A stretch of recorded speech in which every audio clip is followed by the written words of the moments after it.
Today's hearing at the Presidential Election Petition Tribunal will be a continuation from yesterday. The INEC Council was supposed to call witnesses, but they failed to show up, and one eventually showed up to testify when Atiku's case was called up, and he had an interesting cross-examination with Atiku's counsel. More on that in a moment. Now the judges are seated in the courtroom. Dati Baba Ahmed is representing Labour Party today. You can see the other legal representatives for the different parties on screen.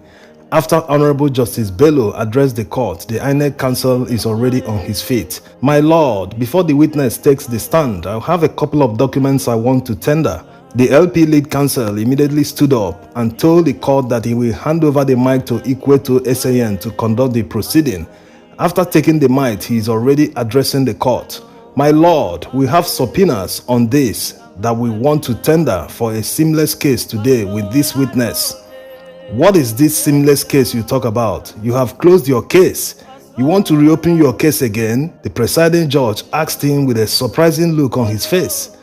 No, my lord, we have subpoena and documents for this witness.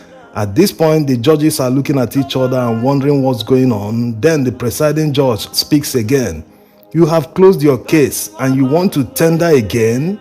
It's for this person. We want to have a seamless case with the witness. They are subpoenas, if my lord would allow. No, you cannot. You have closed your case, please. No problem, my lord. I just wanted us to have documents that show that we requested for what they are bringing out now. No, please. Your case is closed, the presiding judge insisted. Okay, what is happening here is that Labour Party subpoenaed INEC to bring the same document they are tendering today. But in their usual manner, they ignore them as if the document doesn't exist. But today, they are tendering the same set of documents. So that's why the LP council tried to squeeze it in, but the judge refused. After INEC tendered the documents, no objections came from the respondents. The LP council objected, saying, My lord, we do not object to all apart from 3 of the documents, the ones listed as 3, 4, and 7. The court admitted them in evidence anyway. Now the INEC witness is making his way to the witness box. The witness is the INEC Director of Information Technology. He also testified yesterday for INEC against PDP. Now let's hear the exchange between him and the INEC counsel. You are Dr. Lawrence Bayode? Yes. Where do you live? Abuja. You are a staff of INEC? Yes. What is your position and how long have you been working for INEC? I am Deputy Director of the ICT and I have been working for INEC for 24 years. You made your statement on 10th April. Yes. How will you recognize it? With my signature. Do you wish to adopt your statement? Yes, but there are some errors on page 69 and 70 that I want to correct on paragraph so. Okay, let's correct it. My lord, please help with the correction. Witness, any other correction? No. In paragraph 8 and 107, you reference the cloud trail log. Yes. If you see the cloud trail log, can you identify it? Yes, my name and signature is there. My lord, I seek to tender the cloud trail and the certification. It's listed in item 6 on our schedule of documents. The presiding judge asked if anyone wants to object, and Tinubu's counsel stood up. My lord, it is too early in the morning to be objecting to documents. There is no objection. The chief of objections himself, trying to stop others from objecting. Anyway, the LP counsel objected. My lord, we object and would state our reasons in full when the need arises. The presiding judge admitted them in evidence and the INEC counsel continued. My lord, I want the documents to be taken as read, if I have your kind permission. How do you want to demonstrate this document? You want to enter cloud? Honorable Justice Ugo is now competing with the presiding judge on who has the better sense of humor. And Honorable Justice Samani adds his own voice. Since it's cloudy, they will enter the cloud to demonstrate the cloud. After he asked for objections, no one objected, including the LP counsel. Now is the turn of Tinubu's counsel to cross-examine the witness. The foundation and authenticity of INEC elections are written in forms EC8A and EC8B. Yes, responded the witness. Assuming IREV have blurred documents, they won't affect the physical results of Form EC8A, which are not blurred. Am I right? Yes. Can I explain further? No, let's go on. Tinubu's counsel shuts him off. The images of Form EC8A uploaded to IREV are not relevant for results collation. Am I right? Yes, you are right. Are you aware of the celebrated e-Naira of President Buhari? Yes, I'm aware. The e-Naira could not function because of technological issues, am I right? Yes. I suggest to you that till date, the e-Naira has not been activated due to some technical impediments. You are right. Are you aware that the e-Naira app had to be taken down from Google Play Store for the purpose of fixing some technological glitches shortly after it was launched? You are right. Elections are practically concluded at the polling unit level when the presiding officer physically sort, count, record, and sign the forms, and also snapping and transmitting the forms EC8As with the beavers to the IREV. The witness wanted to continue, but Tinubu's counsel shut him off. No, listen, it's okay. This caused a lot of laughter in the courtroom. Tinubu's counsel doesn't want the witness to say what the law requires a polling officer to do after vote counting. That's why there was laughter in the courtroom, and the presiding judge cautioned everyone not to interrupt the proceeding.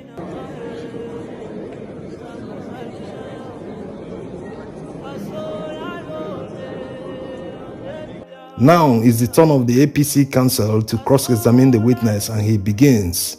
It was the physical forms EC8As that your commission used in computing the results of the presidential election. Yes, my lord. The glitches experienced did not affect the collation of results. Yes, my lord. If what is downloaded from IREV is not clear, physical copies can also be obtained. Yes, my lord. You are also aware that ECOWAS was one of the accredited and recognized observers of the election? Yes, my lord. They also issued a report, even though we don't have it here. I've not seen the report, but I know they are an accredited observer. Now look at this exhibit. Explain to my lords how you obtained it and its essence. The CloudTrail log is obtained from our account on AWS, and it shows the activity of the patches that were deployed on the e-transmission application on AWS to fix the glitches that were encountered on that day on our application. That will be all, my lord. The APC counsel bows out. Now the LP counsel is up to begin his cross-examination. I suggest to you that this e-transmission application used for the election was tested before it was used. Yes, my lord. The testing was done between 3rd and 6th February 2023. Not correct. Our testing was done on 4th February 2023. Is there a report of that testing? There's a report. The LP counsel now moves closer to show him the report. You produced this report on subpoena. Yes, it's a security report and vulnerability, and he wanted to continue, but the LP counsel cuts him off and applies to tender the document. None of the respondents objected, and the court admitted the INEC e-transmission portal verification report in evidence. The LP counsel continues. In paragraph 7 of the report, it identified the vulnerability of the server that was being tested. It's there. I know you are also a senior pastor in the church. Yes, sir. In paragraph 7 of that report, the risk level of the server was recorded as high. Yes, but it was resolved. If the e-transmission was that vulnerable, there was possibility of manipulation. The e-transmission server was not vulnerable. After 4th of February performance and vulnerability test, the test was on the production server. No, it was on the UAT server. That is the user acceptance test, right? Yes. Look at page 23, affected URLs. Do you see it? Have you seen it? You haven't seen it, Pastor? I'm referred to as doctor, not pastor. There's HTTPS, pre-production. Do you see it? Yes, that's the server that was tested. Thank you. The report also identifies the remediation to resolve the high-risk vulnerability identified in the report.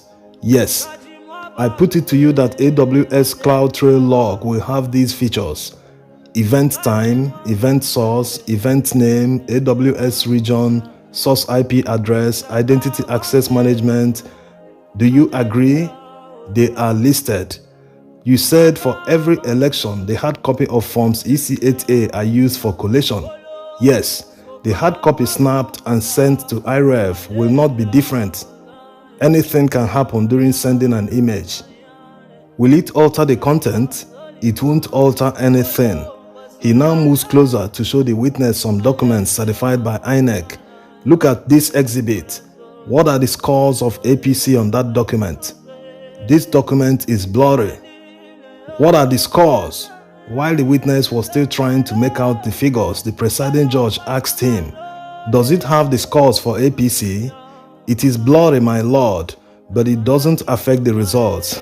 As the ICT director, you are aware that INEC materials published to the World Wide Web are stored in the Internet Archive, like the press release? Yes, they are stored, but not all. That will be all, my lord. The LP Council bows out. The INEC Council moves to re-examine the witness. You were referred to the exhibit. Explain the difference between functionality, vulnerability, and performance test. Functionality test is to test if the system is doing what it's designed to do.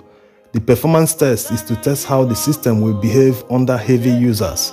And the vulnerability test is the testing on the back end to ensure that the system is secure. After the response, the INEC Council informed the court that they have no more witnesses to call and therefore closing their defense against Labour Party. Also, Tinubu's council informed the court that they are ready to open their defense tomorrow. The court later adjourned till tomorrow for continuation of proceedings.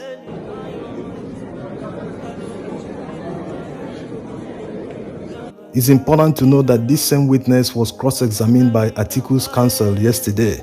He was asked to read the final report of the European Union Election Observer Mission. Everyone needs to read that report.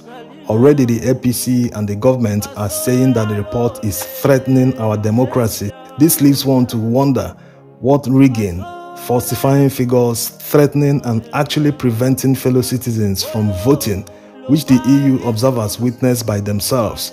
It is the foreigners that are talking this time, not fellow Nigerians.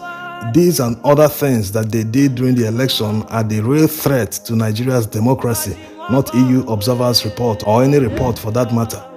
EU donated billions of naira to INEC for the conduct of the presidential election, and they have submitted a report that not only indicted INEC, they also indicted APC spokespersons for their conduct, fake news, many things that they did during the election. Anyway, this witness admitted under cross-examination by Atiku's counsel that the glitch that INEC claimed to have prevented the upload of results was not reported to Amazon. He also admitted that only 31% of the results were uploaded to IREV by the time INEC declared a winner. So it's good that an INEC official accepted that they broke the law and it affected the outcome of the election in a substantial way. The law says that before collation, the collation officer must compare figures with the one on IREV to verify that they are correct. If the ones on IREV are not available, he will use hard copies or police copies or party agent copies.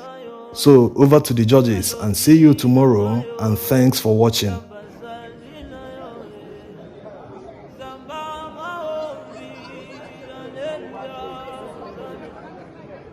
Zamba